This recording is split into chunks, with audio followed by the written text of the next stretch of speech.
students, welcome to the channel Economics Learners Point. I am Vishal and in this part of video we will talk about exceptions to the law of supply कि कुछ ऐसे products या कुछ ऐसी commodities हैं जो law of supply को बिल्कुल फॉलो नहीं करती। तो हम स्टार्ट करते हैं वर्टिकल सप्लाई कर्व से। वर्टिकल सप्लाई कर्व कब होगा? कुछ ऐसी commodities like rare goods, classical paintings, old manuscripts, rare postage, इनकी डिमांड को हम इनकी सप्लाई को ना हम कम कर सकते हैं ना बढ़ा सकते हैं।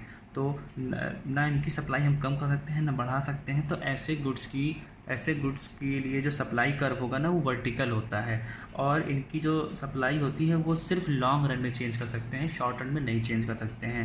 Rare goods, classical paintings, old manuscripts, rare postage stamps, old coins, ये ऐसी कुछ कमोडिटीज़ हैं जो इस कैटेगरी में आती हैं। तो आप डायग्राम देखिए, प्राइजेस में कोई भी चेंज आए, हमारी सप्लाई एकदम वर्टिकल कर्व जो है, सप्लाई का जो वर्टिकल कर्व जा रहा है, तो हमारी प्राइसेस से कोई इफेक्ट नहीं पड़ रहा। प्राइस कम हो ज़्यादा हो उससे कोई फ़र्क नहीं पड़ रहा, ना ही हम उनकी सप्लाई को कम कर पा रहे हैं ना ही सप्लाई को बढ़ा पा रहे हैं। ये तभी पॉसिबल होगा ऐसा कुछ चेंज करना जब वो लॉन्ग रन में होगा। शॉर्ट रन में it is not possible to change, it is not possible to increase और decrease the supply. So now backward sloping supply curve, इसके बारे में आपने सुना होगा बैकवर्ड स्लोपिंग सप्लाई कर्व। ये काफ़ी इंटरेस्टिंग टॉपिक है सप्लाई का। तो आइए देखते हैं बैकवर्ड सप्लाई कर्व कब होगा। In certain cases a part of the supply curve may have a backward slope. This would mean that a smaller quantity would be offered at a higher price than at a lower price. कुछ situations में क्या होता है कि हमारा जो supply curve होता है ना वो ऐसे होता है, एकदम बैकवर्ड बेंडिंग होता है। ये कब होता है? ऐसा कब होता है जब हम हायर प्राइसेस पे कम क्वांटिटी सप्लाई करेंगे as compare to the lower prices. मतलब कि लोअर प्राइसेस पे हम ज़्यादा क्वांटिटी सप्लाई करेंगे। तो ऐसा तो कब होता था?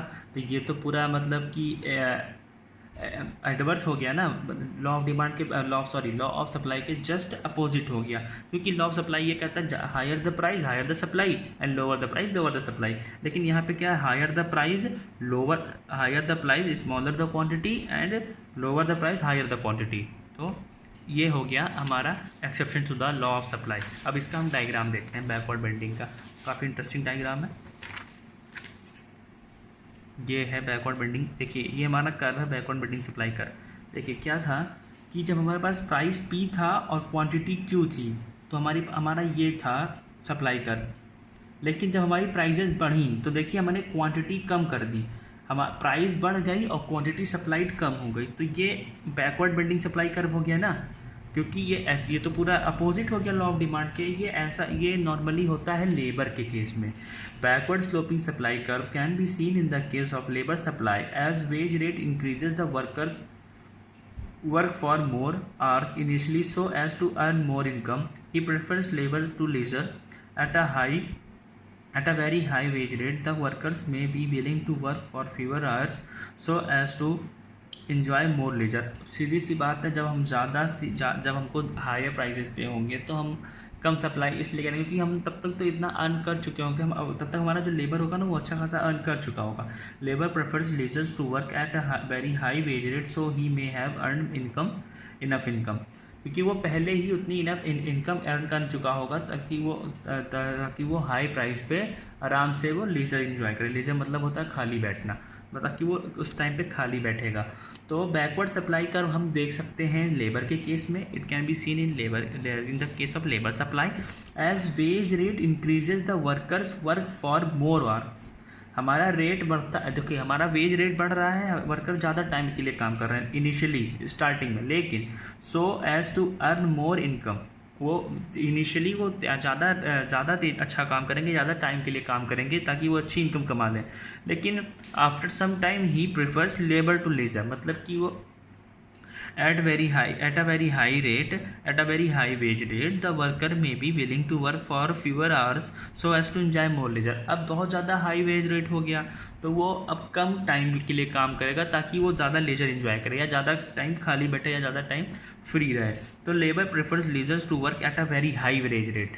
जब बहुत ज़्यादा हमारा वेज रेट बढ़ जाएगा तो हमारा जो लेबर होगा ना वो लीजर प्रेफर करेगा as he may have earned enough income, वो पहले ही अच्छी खासी इनकम अर्न कर चुका होगा। ठीक है, अब हम आते हैं movement along the supply curve and shift of supply curve की। हमारी सप्लाई कर्व में चेंजेस कब आते हैं, मूवमेंट क्या होती है? Expansion and contraction. जैसे हमने डिमांड में पढ़ा था कि एक्सपेंशन होती है और डिमांड की और कॉन्ट्रैक्शन होती है, तो वैसे ही हमारी सप्लाई में भी होती है। व्हेन द क्वांटिटी, पहले हम आते हैं expansion of supply. When the quantity supplied of a commodity rises due to a rise in the own price of this commodity, other factors affecting supply remaining the same, it is called expansion of supply। जब हमारे बाकी other factor जिससे हमारी supply पे effect पड़ता है वो same है, लेकिन वो हमारे मतलब जैसे हैं वैसे ही हैं, लेकिन हमारी जो प्राइस है ना वो बढ़ गई, जिससे हमारी सप्लाई का एक्सपेंशन हो गया, हमारी सप्लाई बढ़ गई।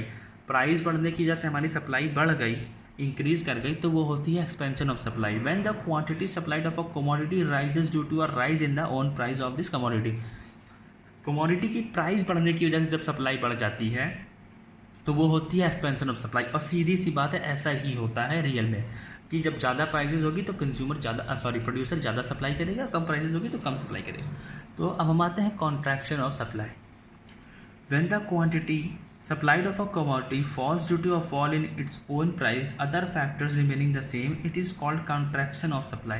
जब हमारी जो सप्लाई है या जो क्वांटिटी सप्लाइड है, जब हमारा प्रोड्यूसर कम कर देता है, कब कम कर देता है, जब हमारे जो अदर फैक्टर्स सेम है लेकिन हमारा जो प्राइस है वो कम हो गया, तो कम प्राइस पे कम सप्लाई, तो कॉन्ट्रैक्ट हो जाएगी, हमारी जो सप्लाई है वो कॉन्ट्रैक्ट हो जाएगी, सप्लाई हमारी कम हो जाएगी, क्योंकि हमारा जो यहाँ पे है प्राइस वो कम हो गया है। सीधी सी बात है, कम प्राइस हो जाएगी तो प्रोड्यूसर कम सप्लाई करेगा। अब हम इसका डायग्राम देखते हैं। ये डायग्राम आप देखिए, हमारे पास जो इनिशियल क्वांटिटी थी जो फर्स्ट स्टेज में थी वो P1 Q1 थी, ठीक है। प्राइस बढ़ा, P2 हो गया, प्राइस हमारा बढ़ के P2 हो जाता है। किसी मान लीजिए कोई भी रीज़न था कि हमारा प्राइस बढ़ के P2 हो गया और हमारी क्वांटिटी बढ़ के Q2 हो जाएगी, तो हो जाएगा एक्सपेंशन ऑफ सप्लाई। आप देख सकते हैं ये गैप जो है वो एक्सपेंशन ऑफ सप्लाई को दिखा रहा है। लेकिन अब सपोज करिए P1 प्राइस था, लेकिन किसी रीज़न से हमारा प्राइस कम हो जाता है, जो भी रीज़न हो, किसी रीज़न से हमारा प्राइस कम हो जाता है, P3 हो जाता है, तो हमारी जो क्वांटिटी सप्लाई होगी Q3 हो जाएगी। कि सीधी सी बात है, कम प्राइस पे हम कम सप्लाई करेंगे तो वो हो जाएगी कॉन्ट्रैक्शन ऑफ सप्लाई। ये देख लीजिए।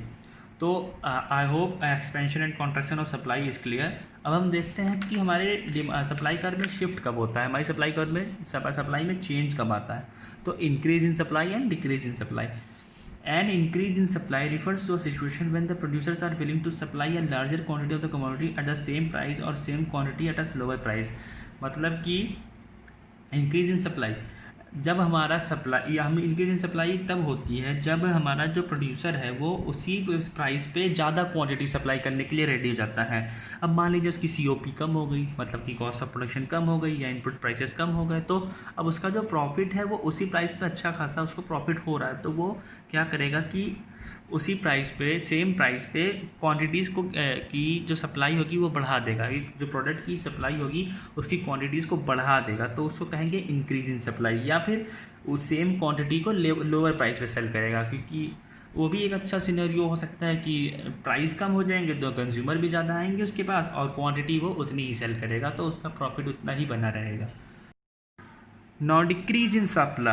A decrease in quantity on the other hand refers to a situation when the producers are willing to supply a smaller quantity of the commodity at the same price or same quantity at a higher price। अब मान लीजिए किसी reason से हमको अपनी decrease करनी पड़ती है सप्लाई, मान लीजिए हमारी कॉस्ट ऑफ प्रोडक्शन बढ़ गई, अब हम सेम प्राइस पे अपन कमोडिटी कम सप्लाई करेंगे, ठीक है। या फिर हम ये कर सकते हैं वही कमोडिटी पे या उतनी क्वांटिटी को ज़्यादा प्राइस पे सप्लाई करेंगे, ठीक है। तो अब हम इसका डायग्राम देखते हैं। डायग्राम बहुत सिंपल है। हमारे पास नॉर्मल सिचुएशन थी, OP हमारा प्राइस था, तो OP पे हमारी क्या थी कि A1 हमारी क्वांटिटी सप्लाई हो रही थी Q1 पे, ठीक है। अब क्या हुआ कि हमारी सप्लाई बढ़ जाती है, OQ2 हो जाती है OP प्राइस पे, या फिर OP1 प्राइस पे OQ1 हो जाती है सप्लाई, तो ये हमारी इंक्रीज़ हो गई। अब हम डिक्रीज़ पे आते हैं, तो डिक्रीज़ पे क्या था कि OP प्राइस पे OP प्राइस हमारी नॉर्मल सप्लाई चल रही थी, तो अब हमारी क्या होती है, किसी रीजन से सप्लाई डिक्रीज़ हो जाती है, तो हमारी जो सप्लाई कर्व है वो लेफ्टवर्ड शिफ्ट हो जाता है, वो हो जाता है S3 supply curve S3 eight point A3, ठीक। तो या फिर हमारे पास ये सिचुएशन, या फिर हम ये कर सकते हैं कि OP2 प्राइस में, मतलब ज़्यादा प्राइस पे, मतलब कि ज़्यादा प्राइसेस पे कम क्वांटिटी सप्लाई करें, ठीक है। So I hope this is clear.